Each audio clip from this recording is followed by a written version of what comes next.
Hi everyone, I'm Nancy. And I'm Stephanie. And if you enjoy our show, please like and subscribe. I just spilled water all over myself. All right, so today we're doing our recap of episode 8 of It Just Like That. The reason why this is a little late is because it has nothing to do with Stephanie. It has to do that I kept putting it off. And she kept threatening me, which was really interesting. She kept saying, if you put it off one more day, I'm not gonna do it. And I kept thinking to myself, well, okay. Yeah. So I kept putting it off and putting it off. And then I call her bluff and she still wants to do it. So we're doing this for you. We need to get over the finish line. I believe there's only 1 episode. There's 11. Oh, there's 11. So we're at 8. Okay. I'm doing this for the people who requested it. Okay? No, I understand that. I'm not doing this for me. I just thought it was really interesting that I actually care about other people. It was interesting to me that you kept threatening to not do it, at thinking that that would somehow hurt me. Okay. Okay, go. So we're at 8, and okay, so Carrie and Carrie and Aiden wake up in their hotel, you know, because Aiden doesn't want to be at her apartment, and they're in bliss, dude, like total bliss. They're in love, it looks like, and they're in their underwear, and she, you know, she's talking about getting breakfast, and then he calls the room service place, and as he's talking to the people, he's like, Carrie, you would love my chickens at my farmhouse. And she's like, really? You have chickens? And he's like, yeah. He goes, Wyatt loves some of the chickens, and they're his best friend. So they're in bliss, and they're talking about chickens and eggs and stuff, so as they're ordering eggs from room service. And then he looks over at her and he's like, I really want you to come to the farm, and I want you to meet the boys. And then she goes, I really want to do that too. Carrie, Charlotte, Miranda, and Seema are having lunch. And Seema they are pushing the Samantha thing on us so far up our bums. It's ridiculous, because it's just like they want her to be Samantha, dude. And that's how it is at lunch. And, you know, they're talking about the farmhouse, and Carrie's like, I can't wait to commute for Aiden. I just can't wait for that. You know, he'll come here and I'll go there, and we'll just commute back and forth, and we'll be together forever. Like, I mean, they're practically engaged. Yeah. And so Charlotte, of course, what do you think Charlotte does? Charlotte gets excited. Dude, Charlotte acts like this. Yep. Aiden was the great love of Carrie's life. They're in a restaurant. She does exactly the same thing she did when she heard Big and Carrie were engaged. They've been together for 10 years. Nancy, it's exactly that moment. They're recreating that. Okay, whatever. Carrie and Miranda then are walking home from lunch, and Miranda's really excited because she's interning at this human rights place, you know, and she's like, is it called Human Rights Watch? Yes. How'd you know that? Because I just have a feeling. Okay, so she's all excited about Human Rights Watch. I didn't know what it was called. I said human rights thing on my notes. Yeah. And Miranda... We used to give money to them. We used to also give money to the ACLU. Nancy. But we don't give money to them anymore. Okay, we're talking about this. Miranda does her judgmental thing. She's being judgy, like that moment. And she's like, why are you moving to Paris? You know, that Paris moment. Yeah. But she's being judgy about Aiden. Oh, don't you think you're going too fast? And she's like, no, I've always had this connection, but Big was always in the way. Now, Nancy, don't get mad at me. I didn't write this part, okay? Then Carrie says the unspeakable. She says, I've been asking myself, was Big a big mistake? Nancy, my jaw hit the floor so fast. I wanted to call her a name to defend Big and his, I know, are you shocked? I mean... Are you shocked that they would do that to us? I'm not shocked that Michael Patrick King would do that, because he really is the devil, but we figured this out a long time ago, that Big was the great lover. Like we put it to bed. It was settled. It was done. I can't believe that came out of her mouth. Why are they rehashing this? I can't believe that came out of her mouth. That's implying that when they were in Dubai, the only reason she didn't get with Aiden was because Big was home waiting for her? I'm floored. It gets worse. So then Charlotte's talking about getting her job at the art gallery with Victor Garber. She's talking to her kids and like, I'm not going to be at home as much. And the kids are like, we don't care. It's not like she was doing bang up parenting before. Well, it's like they'll probably do better now. The kids don't care. Yeah. They really don't care. Well, so yeah. Che's working at the animal rescue, dude. Michael Patrick King is basically, and I talked to some friends on Twitter about that, he's basically using rescue animals to try to save this character. Yeah, I believe that and it's not going to happen, especially for me, not for you. I know that we're done. We've never been on Che's team, obviously, and Che's like in their uniform, answering phones like a receptionist, dude. I swear. This is a person, Nancy, who had a Netflix deal, comedy special, and had ABC money, dude. And now she's living in her grandma's basement, I swear to you, in Queens. Or the Bronx, or wherever she's from. So Carrie comes in to say hi, okay? And that staunch lady comes out. And she's like, who are you? And Carrie's like, hi, I'm Carrie, I'm Che's friend. And she's like, nice to meet you. Che's always complaining about money. And then the staunch lady like walks off to the corner, you know what I mean? Like just to say off-putting remarks now and then. Yeah. She's doing file work or something, you know, she's moving around papers, you know, like this, you know, I don't know, you know, just to be in the scene, dude. Yeah. And so that's all she does. And then Carrie's like, hey, Che, I have an idea. Why don't I rent or your Airbnb? The Soho apartment. Yeah. So she's like, why don't I rent it from you? And you can leave your grandma's basement and you can move into my apartment. And then Aiden will be more comfortable when we commute back and forth. Okay. And she's like, that's a great idea. And that's that. So Carrie and Che are just best buddies now. I guess she just came in to say hi and, you know, take her out to lunch and just take them out to lunch. And now they're roommates. I guess the deal is it's only when Aiden's there. Okay. So then she has to go back to the grandma's basement. Oh, that's nice. Yeah, it's crazy. That's basically the deal. That's the deal in the scene. Oh, this is so stupid. Anthony and the hot Italian, remember I told you the hot Italian guy? Yeah. Anthony is kneading bread. Yeah. And the hot Italian guy comes in and he's like, what are you doing? And Anthony's like, just kneading. He's like, you're doing that wrong. Let me show you. And then they reenact the scene from Ghost, but with bread.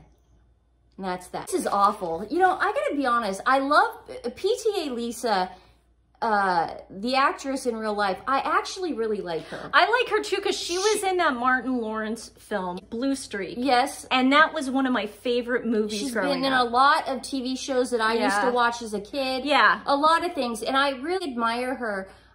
What's her name? But here's the thing about PTA Lisa and what I'm really upset about. They're not giving her anything. They're not throwing her any bones. They're not giving her any storylines. This is all PTA Lisa does in this episode. She goes shopping with Charlotte for her art gallery clothes. That's it, dude. Michael Patrick King has to insert the women of color in this show, okay, by giving them no storylines. That's what he's doing. And he's shoving it, he's just like, here you go, guys. That's all they gave her. They just threw her that bomb. Yeah, no, they could be really and I'm using sick of her. She's really good. She's great. She's like, great. I mean, like, in the 90s, oh, she was dude, like one of my favorite actresses. All the shows she was in like one of the best movies. Yeah. Nicole Ari Parker. So then Carrie and Aiden move into Che's apartment, dude. And it's so fun because they're playing house. Oh God, I can't stand this. They go shopping, or what is it? Like, no, I know what you mean. You know what I mean? Yeah. Like Restoration Hardware to get stuff. It's like a Pottery Barn. Right. And hardware. So they're acting like a married couple in the store, and they're buying like cutting boards and stuff and espresso makers for the apartment. And then they buy a pepper mill. Now, I don't know if you remember this from last season, but Big and her were being cute with a pepper mill. Oh yeah, no, that one scene, yeah. Right. I mean, and I remembered that because it was one of the few things that I had to hang on to. Hello, it's me. Right. I thought about so whatever, Michael, he's playing head games with us on that. Yeah. The pepper mill thing. So FYI, if Big was still alive, he would have his assistant go buy the peppermill. Do you know what I mean? Oh, totally. He would definitely cook the stuff. Yeah. Okay, but he would not go do it. So Carrie's doing things that that are the complete opposite spectrum. Okay. And then Miranda's at the human rights place, and she's paranoid at her job because all the young people are acting weird because she's so smart and overqualified. And she gets really weird. And then, like, her boss is going on maternity leave. So she's like, Miranda, I want you to fill in for me. And she's like, but I'm just an intern. She goes, no, I trust you. And then Miranda... she goes, I swear to God, she goes, I can't take it because I come from so much white privilege and I don't want to take something away from someone else. And the boss is like, Miranda, please, I'm in a bind. I'm going on maternity leave. You know, I don't even know who my baby daddy is. Is that true? No. Okay. Miranda ends up taking the job, but it's this whole thing about... But she's got to go through she's got to go through existential crisis of having white privilege. But then she accepts the job. Even though she's the most qualified for the job. Yeah. Okay, so that's it, man. That's that crap. And then, Che's loving living at Carrie's, and Che's like putting on little face mask and going through her closet and checking out the platform shoes that Carrie has. They're looking at the shoes like they've never seen shoes before. It's just like this, like, what's this? Like if you find a fossil from a dinosaur or something, you know? Yeah. It's crazy, dude. And then Kay is like, I'm gonna go visit Carrie and Aiden. So they go and visit Carrie and Aiden at their Soho apartment. Is so weird.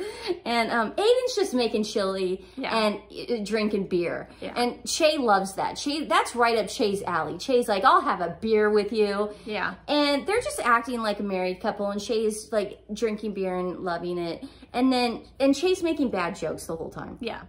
That make no sense. And then the music starts playing, like slow music, and Che looks over and goes, why didn't you guys work out the first time? And the music amps up like this, like it's Schindler's List. Carrie goes, because I made a mistake. And Aiden looks over at Carrie, and Carrie looks over at Aiden, and they hug. And then there's this pan into Che's face, and Che's with the beer going, dude. Like an 80s, I have pictures, a really bad 80s yeah, movie. it's just like, I'm waiting for her to go. You know, that's what I'm waiting for. Or them. And so, yeah, that happens. They hug. It was a completely pointless scene. Oh, and then we get to Seema. Seema's jealous. Seema's jealous. This is the craziest, most pointless character ever. Bring PTA Lisa into the fold. We're done with Seema. Seema and Carrie are getting their hair done, and Carrie's asking, she's like, Seema, why are you not answering my text messages about having dinner with Aiden? I thought we were all gonna do that. And then Seema's like, I need a cigarette to answer your question. Who is Seema to think she has friendship privileges like this? Dude, she's only known Carrie for like 2 years. I'm getting to that. Seema's like, Carrie, I'm backing out of the Hamptons house with you. And Carrie's like, why? You're not going to be a third wheel. We're going to all have fun, and Aiden's not going to be there every single weekend. And Seema's like, I don't even know Aiden yet, but I'm being a jealous. She doesn't say that. That's what my interpretation was. And she really is being a jealous. Yeah. And says sorry. And Seema goes, listen, Carrie, Aiden's affecting my life. Nancy, see, you Samantha, think I'm joking? That's not like, Samantha would never say that. She goes, Aiden's affecting my life.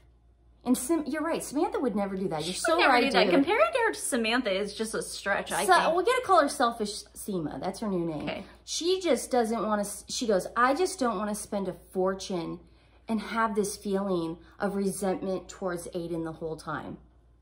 What?